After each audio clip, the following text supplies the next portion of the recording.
आसमान पिता धन्यवाद करते हैं आज के सुंदर बाइबल अध्ययन के लिए। खुदावन हरी को बड़ी बरकत दे, आशीष कर पिता, यीशु नाम से मांगते हैं, आमीन। हम पढ़ेंगे न्यायों की किताब 21 अध्याय, बिन्यामीनियों के लिए पत्नियों की व्यवस्था। इस्राएली पुरुषों ने मिस्पा में शपथ खाकर कहा था, हम में से कोई अपनी बेटी को किसी बिन्यामीनी से विवाह करने नहीं करेगा।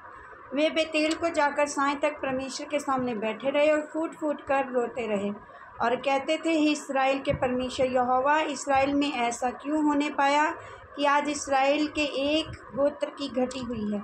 फिर दूसरे दिन उन्होंने सवेरे उठकर वेदी बनाकर होमबलि और मेल बलि चढ़ाए। तब इस्राएली पूछने लगे, इस्राएल के सारे गोत्र में से कौन है जो यहोवा के पास सभा में नहीं आया था। उन्होंने तो भारी शपथ खाकर कहा था, जो कोई मिस्पा को यहोवा के पास ना आए वह निश्चय मार डाला जाएगा। तब इस्राएली अपने भाई बिन्यामीन के विषय में ये कहकर पछताने लगे, आज इस्राएल में से एक गोत्र कट गया है। हमने जो यहोवा की शपथ खाकर कहा है कि हम उनसे अपनी किसी बेटी का विवाह नहीं करेंगे, इसलिए बचे हुओं को स्त्रियां मिलने के लिए क्या करें। जब उन्होंने ये पूछा, इस्राएल के गोत्रों में से कौन है जो मिस्पा को यहोवा के पास न आया था, तब ये मालूम हुआ कि गिलादी यावेश से कोई शावनी में सभा को न आया था। अर्थात जब लोगों की गिनती की गई तब ये जाना गया कि गिलादी यावेश के निवासियों में से कोई यहाँ नहीं है। इसलिए मंडली ने बाहर 1000 शूरवीरों को वहाँ ये आज्ञा देकर भेज दिया, तुम जाकर स्त्रियों और बाल बच्चों समेत गिलादी यावेश को तलवार से नष्ट करो, और तुम्हें जो करना होगा वे ये है, सब पुरुषों का और जितनी स्त्रियों ने पुरुष का मुंह ना देखा हो उनका सत्यानाश कर डालना। और उन्हें गिलादी यावेश के निवासियों में से 400 जवान कुमारियां मिली और जिन्होंने पुरुष का मुंह नहीं देखा था, और उन्हें वे शीलो को जो कनान देश में है छावनी में ले आए।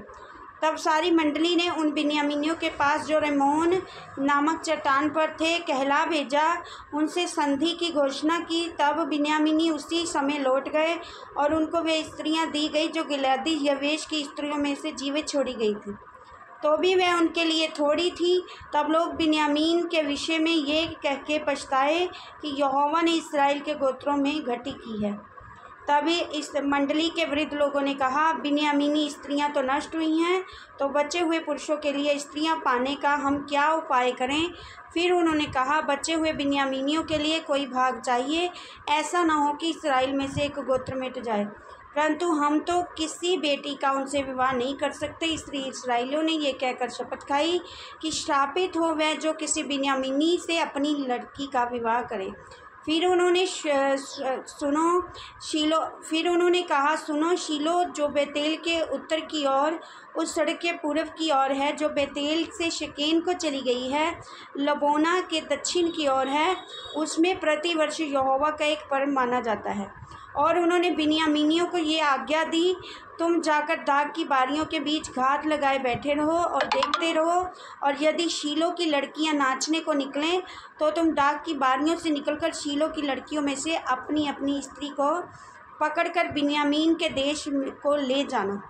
और जब उनके पिता या भाई हमारे पास झगड़ने को आएंगे तब हम उनसे कहेंगे, अनुग्रह करके उनको हमें दे दो, क्योंकि लड़ाई के समय हमने उनमें से एक एक के लिए स्त्री नहीं बचाई, और तुम लोगों ने तो उनका विवाह नहीं किया, नहीं तो तुम अब दोषी ठहरते। तब बिन्यामीनियों ने ऐसा ही किया, अर्थात उन्होंने अपनी गिनती के अनुसार उन नाचने वालियों में से पकड़कर स्त्रियां ले ली। तब अपने भाग को लौट गए और नगरों को बसाकर उनमें रहने लगे। उसी समय इस्राएली भी वहां से चलकर अपने अपने गोत्र और अपने अपने घराने को गए, और वहां से वे अपने अपने निज भाग को गए। उन दिनों में इस्राएलियों का कोई राजा ना था, जिसको जो ठीक जान पड़ता था वही करता था। इस वचन के द्वारा प्रभु ब्लेस करेंगे, आमीन। सबको अच्छा मसीह।